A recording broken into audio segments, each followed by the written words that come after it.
제 22장.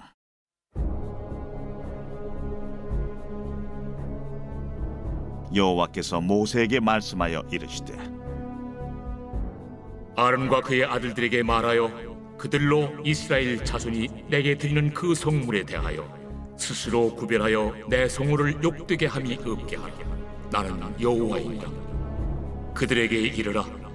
누구든지 내 자손 중에 대대로 그의 몸이 부정하면서도 이스라엘 자손이 구별하여 여호와께 드리는 성물에 가까이 하는 자는 내 앞에서 끊어지리라. 나는 여호와이니라. 아론의 자손 중 나병 환자나 유칠병자는 그가 정결하기 전에는 그 성물을 먹지 말 것이요, 시체의 부정에 접촉된 자나 설정한 자나 무릇 사람을 부정하게 하는 벌레에 접촉된 모든 사람과 무슨 부정이든지 사람을 더럽힐 만한 것에서 접촉된 자, 곧 이런 것에 접촉된 자는 저녁까지 부정하니 그의 몸을 물로 씻지 아니하면 그 성물을 먹지 못할지며 해질 때에야 정하리니 그 후에야 그 성물을 먹을 것이니라. 이는 자기의 음식이 됨이니라. 시체나 찢겨 죽은 짐승을 먹음으로 자기를 더럽히지 말라. 나는 여호와이니라. 그들은 내 명령을 지킬 것이니라. 그것을 속되게 하면 그로 말미암아 죄를 짓고 그 가운데서 죽을까 하노라. 나는 그들을 거룩하게 하는 여호와이니라. 일반인은 성물을 먹지 못할 것이며 제사장의 객이나 품꾼도 다 성물을 먹지 못할 것이니라. 그러나 제사장이 그의 돈으로 어떤 사람을 샀으면 그는 그것을 먹을 것이며 그의 집에서 출생한 자도 그렇게 하여 그들이 제사장의 음식을 먹을 것이며 제사장의 딸이 일반인에게 출가하였으면 거제의 성물을 먹지 못하되 만일 그가 과부가 되든지 이혼을 당하든지 자식이 없이 그의 친정에 돌아와서 젊었을 때와 같으면 그는 그의 아버지 몫의 음식을 먹을 것이나 일반인은 먹지 못할 것이니라. 만일 누가 부지 중에 성물을 먹으면 그 성물에 그것의 5분의 1을 더하여 제사장에게 줄지니라. 이스라엘 자손이 여호와께 드리는 성물을 그들은 속되게 하지 말지니 그들이 성물을 먹으면 그 죄로 인하여 형벌을 받게 할 것이니라. 나는 그 음식을 거룩하게 하는 여호와이니라. 여호와께서 모세에게 말씀하여 이르시되, 아론과 그의 아들들과 이스라엘 온 족속에게 말하여 이르라. 이스라엘 자손이나 그 중에 거류하는 자가 소원 제물이나 자원 제물로 번제와 더불어 여호와께 예물로 드리려거든 기쁘게 받으심이 되도록 소나 양이나 염소의 흠없는 수국수로 드릴지니 흠 있는 것은 무엇이나 너희가 드리지 말 것은 그것이 기쁘게 받으심이 되지 못할 것임이라. 만일 누구든지 소원한 것을 갚으려 하든지 자의로 예물을 드리려 하여 소나 양으로 화목제물을 여호와께 드리는 자는 기쁘게 받으심이 되도록 아무 흠이 없는 온전한 것으로 할지니 너희는 눈먼 것이나 상한 것이나 지체에 배임을 당한 것이나 종기 있는 것이나 습진 있는 것이나 비루 먹은 것을 여호와께 드리지 말며 이런 것들은 제단 위에 화제물로 여호와께 드리지 말라. 소나 양의 지체가 더하거나 덜하거나 한 것은 너희가 자원제물로는 쓰려니와 서원제물로 드리면 기쁘게 받으심이 되지 못하리라. 너희는 고안이 상하였거나 치였거나 터졌거나 배임을 당한 것은 여호와께 드리지 말며 너희의 땅에서는 이런 일을 행하지도 말지며 너희는 외국인에게서도 이런 것을 받아 너희의 하나님의 음식으로 드리지 말라. 이는 결점이 있고 흠이 있는 것인즉 너희를 위하여 기쁘게 받으심이 되지 못할 것입니다. 여호와께서 모세에게 말씀하여 이르시되, 수소나 양이나 염소가 나거든 이래 동안 그것의 어미와 같이 있게 하라. 8째 날 이후로는 여호와께 화제로 예물을 드리면 기쁘게 받으심이 되리라. 암소나 암양을 막론하고 어미와 새끼를 같은 날에 잡지 말지니라. 너희가 여호와께 감사 제물을 드리려거든 너희가 기쁘게 받으심이 되도록 드릴지며 그 제물은 그날에 먹고 이튿날까지 두지 말라. 나는 여호와이니라. 너희는 내 계명을 지키며 행하라. 나는 여호와이니라. 너희는 내 성호를 속되게 하지 말라. 나는 이스라엘 자손 중에서 거룩하게 함을 받을 것이니라. 나는 너희를 거룩하게 하는 여호와요 너희의 하나님이 되려고 너희를 애굽 땅에서 인도하여 낸 자니 나는 여호와이니라.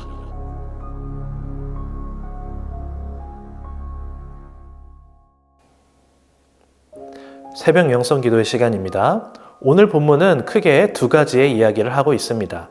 하나는 오늘 본문 1절에서 16절까지의 말씀으로 거룩한 음식을 먹기 위해 제사장들이 지켜야 할 규정에 대해 말합니다.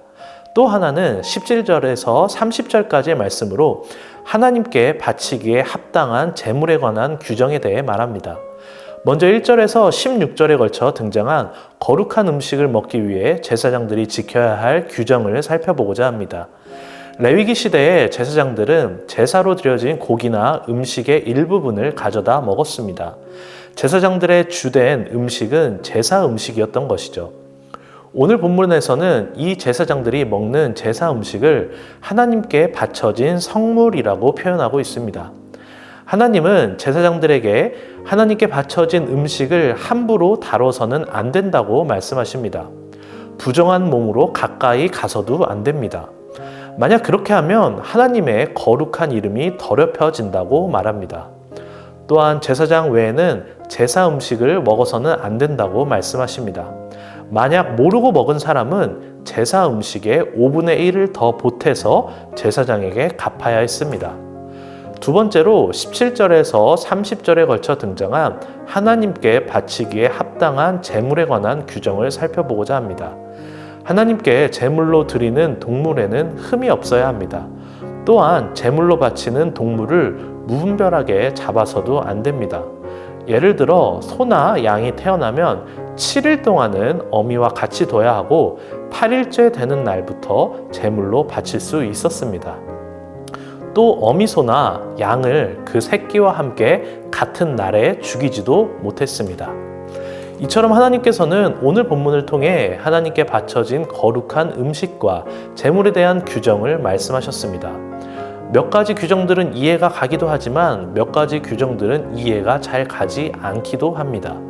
레위기에는 이렇게 이해가 가기도 하고 안 가기도 하는 또는 납득하기 어려운 규정들이 다양하게 등장합니다. 그래서 대부분의 크리스찬들이 레위기를 읽다가 중도 포기를 하곤 합니다.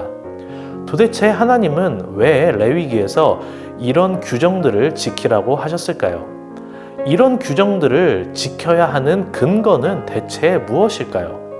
오늘 본문 31절에서 33절에 걸쳐 하나님은 이 규정들을 지켜야 할 근거에 대해서 말씀하십니다. 오늘 본문 31절에서 33절을 읽겠습니다. 너희는 내 계명을 지키며 행하라. 나는 여호와이니라. 너희는 내 성호를 속되게 하지 말라. 나는 이스라엘 자손 중에서 거룩하게 함을 받을 것이니라. 나는 너희를 거룩하게 하는 여호와요 너희의 하나님이 되려고 너희를 애굽 땅에서 인도하여 낸 자니 나는 여호와이니라. 제사장들이 하나님의 명령을 지켜야 하는 이유는 그 명령을 하신 분이 바로 하나님이기 때문입니다. 33절에서는 하나님께서 친히 이스라엘의 하나님이 되기 위해 이스라엘을 애굽 땅에서 구원하신 분이라고 선포하십니다. 이스라엘의 생명을 구하고 또 이스라엘의 하나님이 되기 위해 하나님께서는 친히 일하셨다라는 것이죠. 뿐만 아니라 하나님께서는 이스라엘을 거룩하게 하시는 분이라고 선포하십니다. 이 이유만으로도 하나님의 말씀은 이스라엘을 위한 것임을 우리는 알 수 있습니다. 즉, 하나님의 명령은 이스라엘을 살리기 위함이며 이스라엘을 구하기 위함이라는 거죠. 이것만으로도 하나님의 명령을 지켜야 할 근거는 충분합니다. 아니, 하나님이시기에 그분의 말씀만으로도 충분한 것이죠. 이러한 사실은 우리들에게도 똑같이 적용됩니다. 성경은 우리에게 말씀을 통해 여러 가지를 이야기해 줍니다.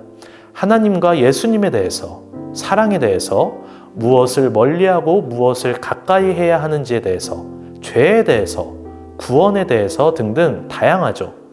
그리고 우리는 하나님의 백성으로서 성경을 통해 말씀하시는 하나님의 말씀을 따르려고 노력합니다. 우리는 성경의 말씀을 왜 따라야 하는 걸까요? 성경의 말씀을 따라야 할 근거가 무엇일까요?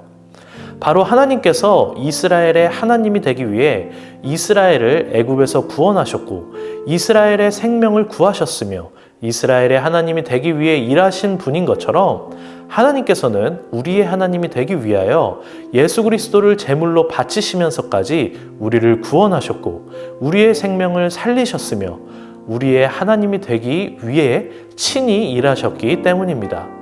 이것만으로도 우리는 하나님의 말씀이 선하다는 것을 충분히 알 수 있습니다. 결국 우리를 향한 하나님의 말씀은 나를 살리기 위한 말씀이며 나를 구하기 위한 말씀이라는 것이죠. 그렇기 때문에 우리는 하나님의 말씀을 따라야 하는 것입니다. 하나님의 말씀과 명령은 결국 나를 위한 말씀과 명령이기 때문이죠. 하나님의 말씀은 나를 가장 좋은 길로 인도하십니다. 그래서 디모데후서 3장 15절은 성경에 대해 이렇게 이야기합니다. 또 어려서부터 성경을 알았나니 성경은 능히 너로 하여금 그리스도 예수 안에 있는 믿음으로 말미암아 구원에 이르는 지혜가 있게 하느니라. 사랑하는 성도 여러분, 오늘은 레위기 22장의 말씀을 통해 하나님이 제사장에게 명령하시는 모습을 보았습니다. 당시 제사장의 입장에서는 지키기 어렵고 까다롭고 때로는 하기 싫은 명령도 있었을 것입니다. 왜 이런 명령을 하시는지 의아해하기도 했겠죠. 그러나 그들은 하나님의 명령이기에 지키려고 애썼습니다. 왜냐하면 이 명령을 내리신 분이 이스라엘을 살리신 하나님의 말씀이기 때문입니다. 하나님은 성경을 통해 우리에게도 많은 것들을 말씀하십니다. 때로는 성경의 말씀이 내게 어렵기도 하고 부담되기도 할 때가 있습니다. 말씀을 따르기 위해 어떤 것을 포기해야 할 때도 생기죠. 그러나 우리는 말씀을 따르려고 노력해야 합니다. 말씀을 사모해야 합니다. 왜냐하면 그 말씀을 하시는 분이 바로 하나님이시기 때문입니다. 때로는 부담되고 어렵고 싫은 말씀일지언정 그 말씀에 순종할 때 말씀은 우리를 가장 좋은 길로 인도해 줍니다. 왜냐하면 말씀하신 분은 선하시고 자비로우시고 사랑이신 하나님이시기 때문입니다. 우리를 살리신 그분, 바로 하나님의 말씀이기 때문입니다. 이 새벽 기도의 자리 가운데 하나님의 말씀에 귀를 기울이시기 바랍니다. 말씀 가운데 우리의 삶을 맞춰보시길 바랍니다. 내 삶에 말씀을 맞추는 것이 아닙니다. 말씀에 우리의 삶을 맞추는 이 새벽 기도의 자리가 되시기를 간절히 소망합니다. 오늘 공동기도 제목은 교회를 위한 기도입니다. 교회의 부흥과 영적 회복을 위해서 이 땅의 교회가 복음으로 돌아갈 수 있도록 선교와 전도의 문이 활짝 열리도록 함께 기도해 주시길 바라겠습니다. 기도하겠습니다. 이 새벽 주님의 말씀을 사모하며 나아온 주의 자녀들을 기억하여 주옵소서. 주님의 말씀을 따르고자 노력하며 살아가는 우리를 어여삐 여기시는 주님, 언제나 풍성한 은혜로 우리와 동행하심을 믿습니다. 날마다 말씀을 듣고 말씀을 사랑하게 하여 주시옵소서. 말씀하시는 분이 나를 살리신 선하신 하나님이심을 믿습니다. 힘겨운 세상살이 가운데서도 주의 말씀대로 살아갈 수 있는 힘과 능력을 더하여 주옵소서. 특별히 오늘은 교회를 위해 기도합니다. 이 땅의 교회를 붙잡아 주시고 부흥케 하여 주시옵소서. 선교와 전도의 문이 활짝 열려 모든 사람들이 복음으로 말미암아 구원받는 귀한 역사가 일어나게 하여 주시옵소서. 특별히 우리 일산 신광교회를 기억하셔서 부흥의 역사가 일어나길 소망합니다. 오직 복음으로 우뚝 선 교회가 되게 하여 주시옵소서. 성령의 기름을 부어주셔서 오직 주님의 은혜를 사모하고 주님으로만 만족하는 교회가 되게 하여 주옵소서. 담임 목사님을 위해 기도합니다. 담임 목사님 영육간에 강건케 하시고 그 가정이 평안케 하여 주시며 성령의 기름을 부어주셔서 날마다 주님과 동행하게 하여 주시옵소서. 선포되는 말씀마다 역사하여 주셔서 회복과 회개가 일어나게 하여 주시옵소서. 특별히 아픔 가운데 있는 성도님들을 보살펴 주옵소서. 암투병 가운데 있고 몸과 마음의 질병으로 고통받고 있는 주의 자녀들에게 치유의 영을 허락하여 주셔서 속히 나음받고 치유될 수 있도록 힘과 능력을 더하여 주옵소서. 오재명 장로님 염증이 더 이상 퍼지지 않게 하시고 그의 몸과 마음을 위해 기도할 수 있도록 주께서 인도하여 주시옵소서. 조봉욱 장로님 폐 염증이 속히 나음받을 수 있도록 주님의 놀라운 능력을 보여주옵소서. 이 새벽 주님께 나와 기도드리는 주님의 자녀를 기억하여 주시고 모든 기도의 제목마다 주님께서 역사하여 주옵소서. 감사하며 이 모든 말씀 예수님의 이름으로 기도합니다. 아멘.